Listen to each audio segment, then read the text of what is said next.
choices, new players, new models of care. You know consumer first healthcare is everywhere. For us to build the future, to see what's new, we gotta look at the world from a different point of view. Consumer innovation ain't going away. I say it's here to stay. Today it leads the way. We gotta drop the silos. We're all the same team. Experience, business, tech, and marketing. So join us now. Join the revolution. Consumer first health is the evolution. Status quo or like status no. Yeah, this is the healthcare rap. Yo, come on, let's go.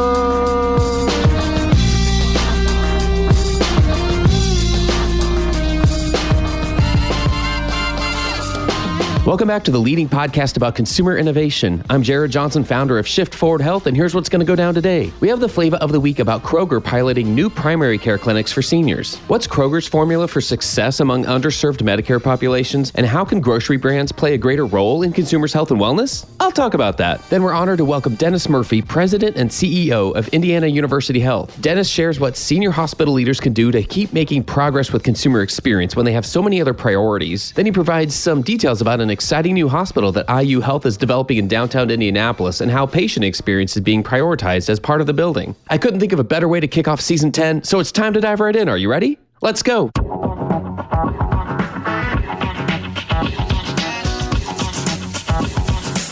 Flava of the week. Kroger's Little Clinic announced a big move. According to Fierce Healthcare, Kroger is piloting value-based primary care clinics as it joins a growing list of retailers looking to cash in on the booming sector of senior-focused medical care. The grocery chain has teamed up with Better Health Group, a provider network, to shift some of its in-store clinics called the Little Clinics into primary care centers for seniors, in addition to offering regular services. Better Health Group is rolling out the value-based model at 8 of Kroger's Atlanta area stores. Jim Kirby, Chief Commercial Officer for Kroger Health, said, "The clinics today provide a full range of service from your acute, convenient care to primary care-like options. About 60% of patients that we see in the clinic don't have an assigned or designated primary care provider, so there's a huge opportunity just in general to serve patients and provide longitudinal care." What are the aspects of consumer innovation here? Like Jim was quoted, it's comprehensive primary care. It's very similar to what we usually have in mind about going into your doctor for primary care services. So understanding all the diagnoses that a senior may have, and then forming a care plan and following up with them proactively and making sure that they're getting the care they need, those are all included in this service. Here's why I like this announcement. You know me, I always cheer for increased access. I especially like it when that access comes from a trusted brand. And I like that this offering is focusing, at least for now, on medically underserved populations. So I guess you could say this checks a lot of boxes for me. Here's what I'll keep an eye on. Kroger executives were quoted in the article as saying, Medicare wants 100% of its payments by 2030 to be under some sort of value-based care agreement. The writing's on the wall for all of healthcare. We wanted to be ahead of the game. And this was the interesting part. They said instead of acquiring a primary care company like others are doing, we decided to look at our own assets and convert some of these clinics over and do value-based care within our in-store model. I'll also be interested to see how they market this new service to seniors who demographically can struggle to navigate and trust a system that many of them were raised to believe they don't need. So it's awesome that there will potentially now be a simpler way for them to get primary care, but will they want it and trust it? Either way, let's cheer for the growing opportunities for grocery brands to play a greater role in consumers' health and wellness and acknowledge the different types of non-traditional players that can coexist for our benefit. That's another way that we'll build the healthcare of tomorrow. And that's the Flava of the week.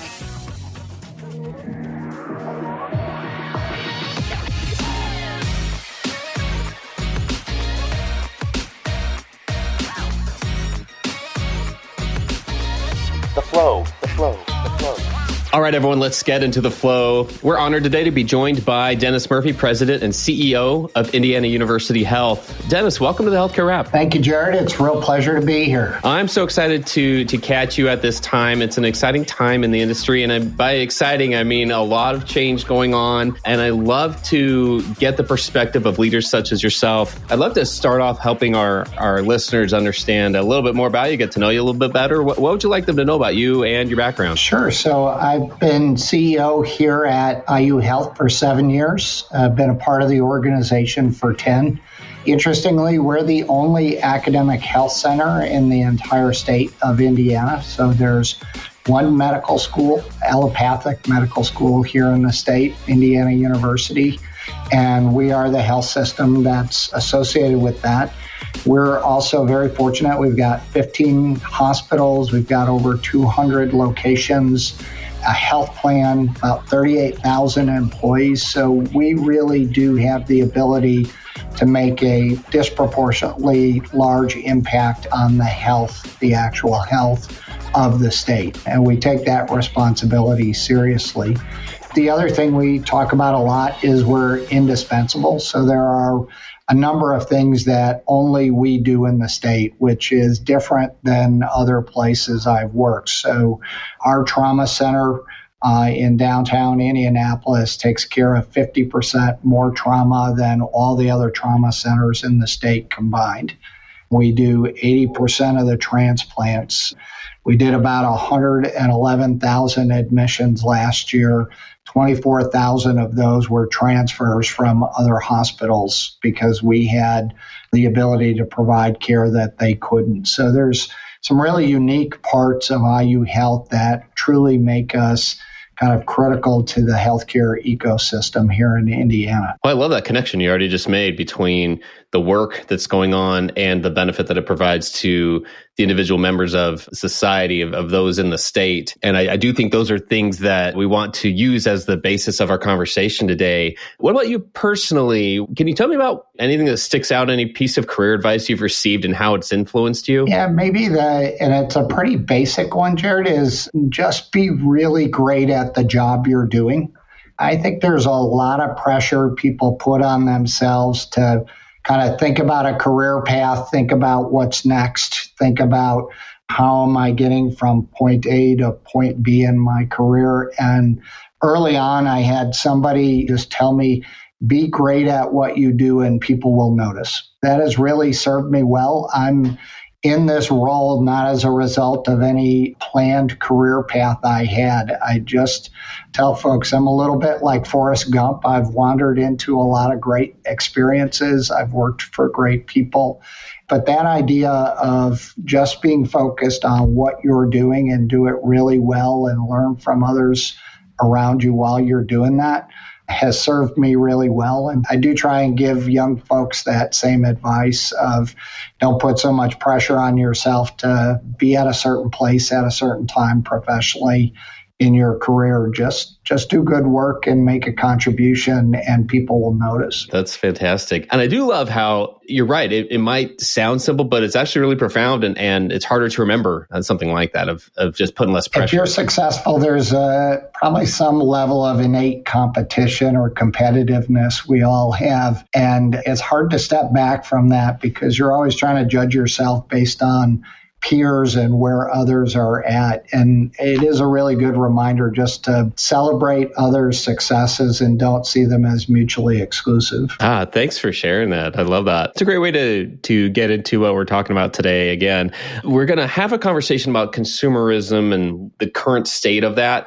And I think it helps to just have some context about the general state of the industry right now. And I wonder if you could give us a general state of the state of the hospital and healthcare industry as we sit here. Let's start with the challenges. I think a lot of them are kind of right in the middle of people's radar screens. But from your perspective, what challenges are hospital systems facing right now? Yeah, it's probably this confluence of variables that I always say part of the job is balancing all of them. So you've got rising demand just from an aging population. You know, there's 10,000 U.S. citizens that turn 65 every day and will do so for probably another 6 years for us. So you're going to continue to see that demand rise. You also see people coming to us with more complex disease. And then you put on the other end of that the workforce challenges that we have, that as people age, they're aging out of our workforce. Our younger workforce, I think, has a different set of incentives, motivation, desires in their work. So we've got to adapt to that and acknowledge it. And then you've got a series of other inputs that are driving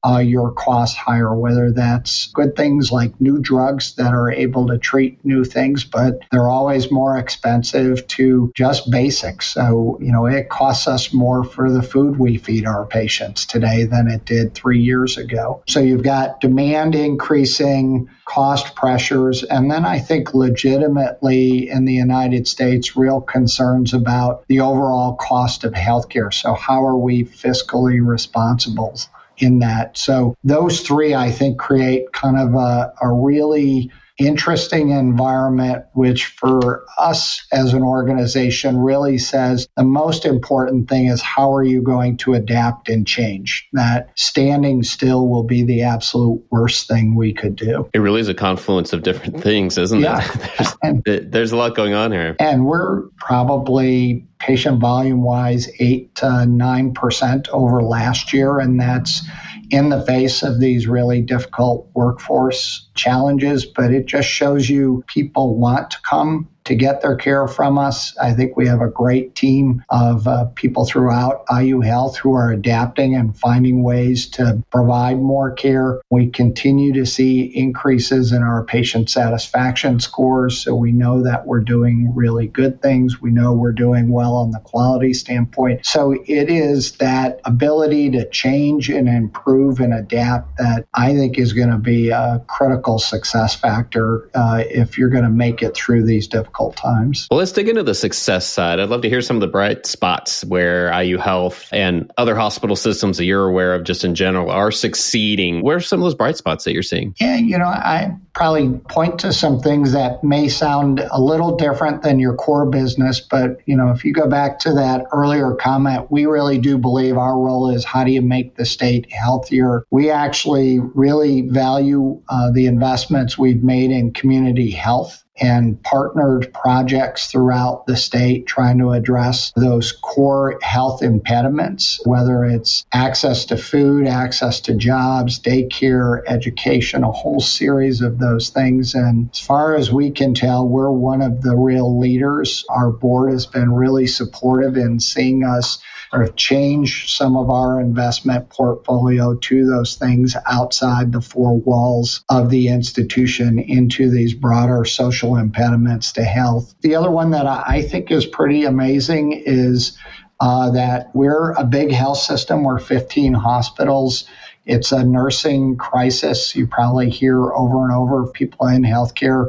And yet we have all 15 hospitals in our system either magnet or pathways to magnet certified. Generally, there's only about 5% of hospitals in the country that have that.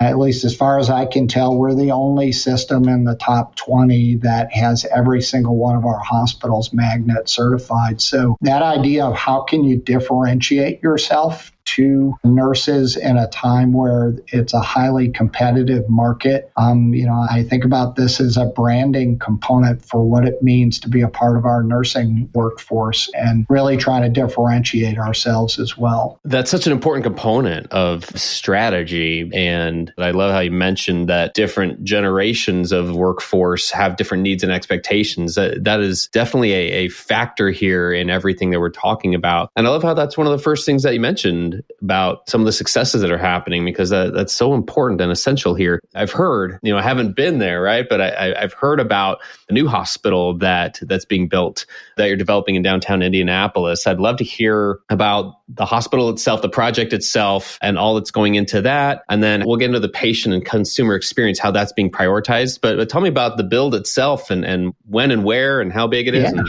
stuff like that. So when IU Health was formed in 1997, there were 3 hospitals, and they're all within about 1.5 miles of each other, 2 adult hospitals and a large children's hospital. One of the things that I think we are doing with this project is actually creating a single facility for all of our adult patients on one campus. So we will go from facilities that probably encompass just over 4 million square feet to something that's 900,000 square feet smaller, but actually more efficient and actually take advantage of the collective talent pool that we have by putting all those people into one campus.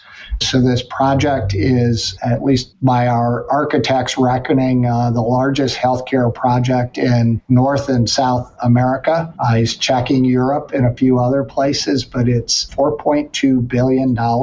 We will complete the project at the end of 2027. We will see our first patient, but it's really necessary. We still have facilities on our campus that are over 100 years old that we still see patients patients in. And so part of what we're trying to do is match an environment for our patients and staff that meets the quality of the care that we know we're providing today, and really say, how can you take that to that next level? We're already, from a quality and mortality standpoint, in the top decile or quartile in our facilities. How do you actually continue to improve that? I understand that a lot of consideration has been given to the patient experience and the consumer experience side of things, which, I'm always careful to delineate. It's not a consideration separate from the clinician's experience. Yeah. They're very much aligned there. But as far as meeting the expectations of those who are engaging in the system, those are needs and expectations that are being more considered more favorably, I guess, or more prominently in discussions.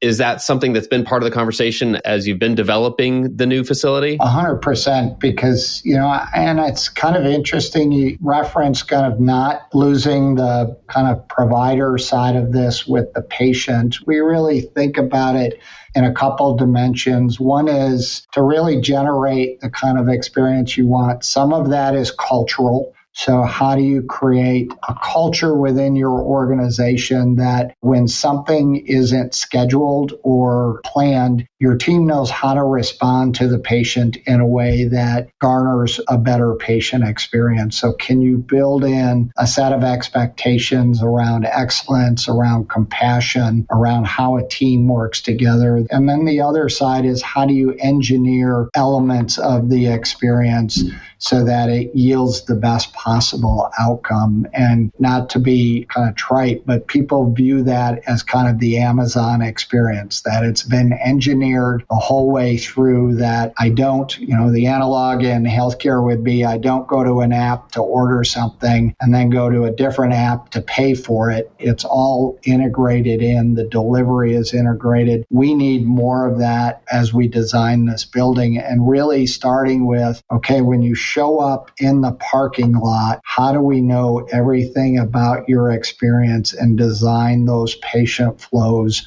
all the way through to the point that you're back at home and we've got your medications in hand for you, your discharge instructions, your follow-up, all of those pieces. So really taking kind of a set of idealized patients and saying, how are we going to use those as mapping for experiences throughout this new facility? That's fantastic. I hear a lot about it, and I guess we talk a lot about it on this show, about meeting those needs and expectations. And using that word, I wrote it down, integrating each of these pieces into that patient's flow and knowing enough about them to be able to personalize that in some way. Any progress along these lines is appreciated and noticed. And so that's fantastic that those are considerations going into the new building. When I back this out a little bit and think about just the hospital-centric business model itself, I'd love to hear what you think has to happen for that business model to remain sustainable.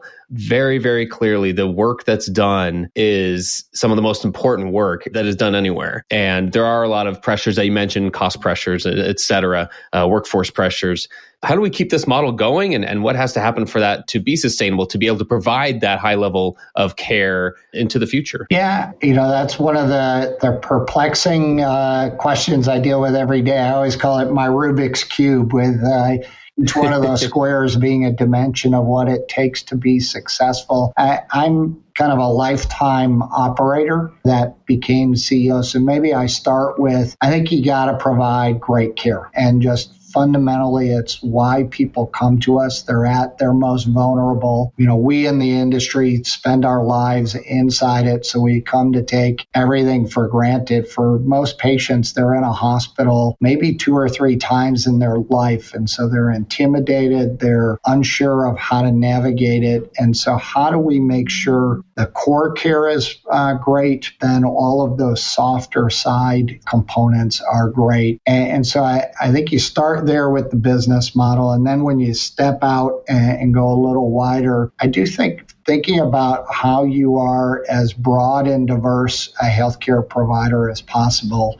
so that you can accomplish that integration. You've talked about that. I think the days of going from a clinic that has a different EMR to your inpatient EMR that has no connection to home care, that has no connection to a pharmacy, that has no connection to other ancillary components of the system, just does not meet what patients want. And so for us as a health system, it has really been, how do you create that vertically integrated experience that says everything from our health insurance company to our hospitals, our clinics, how can that feel like that's an IU Health experience that people get all the way through? And Jared, we're nowhere near where we want to be, but I do think we have a vision of where we're headed in terms of we perform all those functions well. From a patient standpoint, how do they actually feel like it's a seamless handoff between those? I love that. And I appreciate the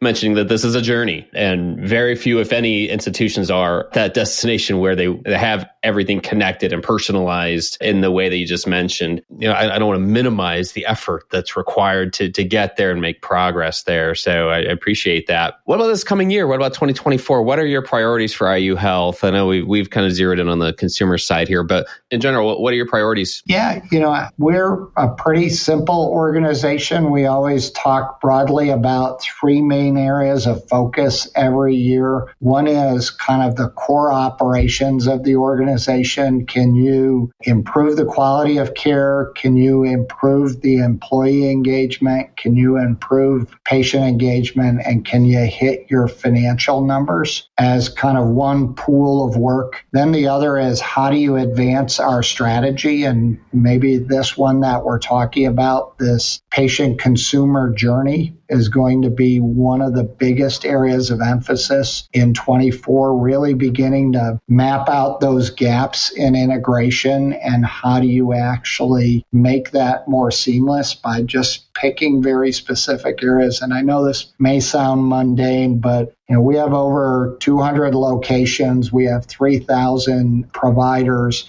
How can you go to a single place to schedule? And so, this grew up as a cottage industry, and everybody had their own nurse or assistant scheduling for them. How does this look, again, more like an airline, more like a hotel where I can schedule for any Hyatt around the world with one number or one website? We've got to get to that same notion. So really picking some very tactical ways to say we will be different the end of next year than we are this year. And there are other growth areas for us in that strategy that I think are really important. This downtown facility is part of that, but there's a bigger portfolio of growth. And then the last part that we may be unique in is we put just as much emphasis on a third element, which is improving our culture as an organization as we do on strategy execution and our operating goals. And so I think that's also critically important for us to think about how you build a healthy culture and a differentiated culture so that people want to come here and stay here. When I think about the role of a couple of the components we've mentioned previously in the conversation, one of those being the consumer experience, I know just prioritizing that, knowing that it's hardly the only thing going on, right? So prioritizing it can be a big challenge. There are so many other priorities that exist out there. So what can hospital leaders do to keep consumer experience a priority as everything else is going on? I think one of the challenges is that people tend to think of this as a distinct set of work. And I really do believe this is part of how you attract and retain people in your workforce. Is they got into healthcare to help people. And they got into healthcare because they want people to have this incredible experience and a positive experience when they're here. And the more that we can actually integrate systems and create structures and culture that yield happy, engaged patients, I think the better off we are with workforce, because usually the things that annoy patients, that create obstacles for them are the same things that are creating obstacles for our staff. So really, how do you take those friction points out and allow the team to do what they got into healthcare to do from the get-go, which is let's take great care of patients? I think has this dual benefit that most people separate out the consumer journey from all the other things. I think it yields higher quality, it yields better financial outcomes, it yields more engaged employees. This isn't our patient consumer strategy. This is a how do you improve the business strategy? Wow. Oh, yeah. See, this is coming back to that word integration again, because I'm seeing the integration of these strategies of being able to recognize that you're not just trying to achieve one objective here, that it does benefit other objectives. That's fantastic. We refer to it, I guess, on this show as building your consumer muscles, right? There are those day-to-day tasks that over time can build up some competencies and some skills and some abilities within a team, within a health system, eventually to understand how to address the consumer experience or how to connect things, integrate things, personalize things so that you do eliminate some of that friction that you were just describing. But that does come into play, I feel like, into some regularly building up some skills, kind of like you are in the gym. So that's why we call it the consumer muscles, right? But are there other ways that we can build up those consumer muscles in our healthcare organizations? Yeah, one that we've used, and this came out of the Institute for Healthcare Improvement. We're fortunate to have somebody from that organization on our board, is just the very simple notion of asking what matters to you, because that connotes a personalization of the care that you don't get when you ask all of the normal differential diagnosis questions. Because for every patient that's unique, that may be as simple as, please keep my spouse informed every few hours. That may mean even something more dramatic. We've had,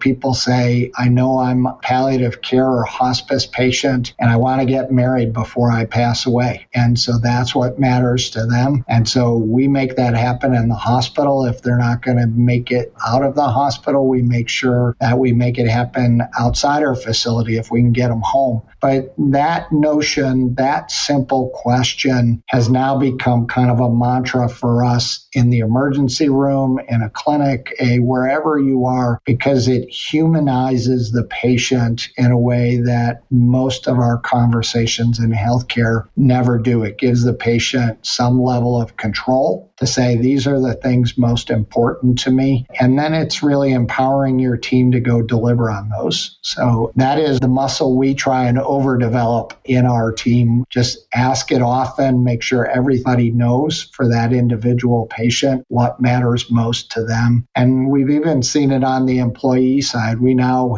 as leaders, ask our team members what matters most to you, because we're finding it helpful even in that domain. How do you treat your employees more as customers and as people who you need to be responsive to? I love that.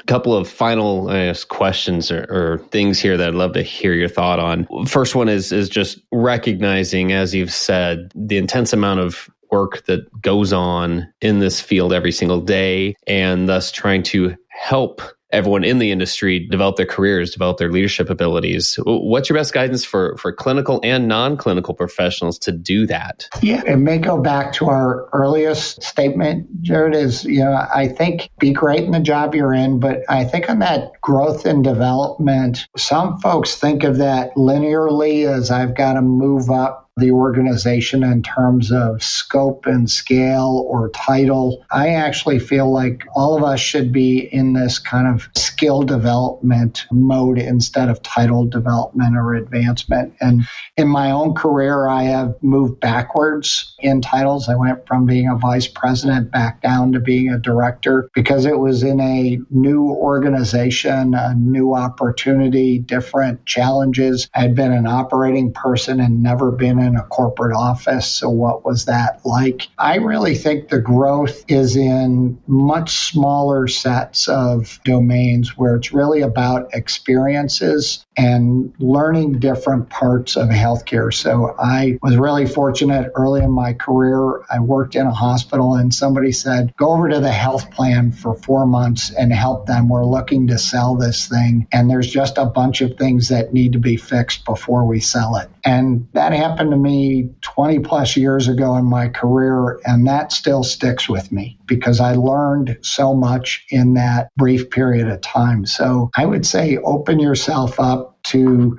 new projects, new experiences, new challenges. Maybe it's the old Ted Lasso, be curious. Go out there and try and do some different things. Probably the best way to grow. All right, I'm going to give you a final word here, Dennis. Anything that we haven't mentioned yet that they'd like to share with our listeners? Anything that just comes to mind they want to make sure we get across? Maybe the simple one, Jared, is understand the joy of being a part of this industry, that we collectively have the ability to change people's lives and make them healthier and better. And not many folks get that privilege every day in what you do. And I'm not a patient care person, but I'm associated with an organization that does that. That's what gets me out of bed every day. So I think healthcare is tough right now, but don't underestimate or don't undervalue the ability that we all have to make a difference in a positive way.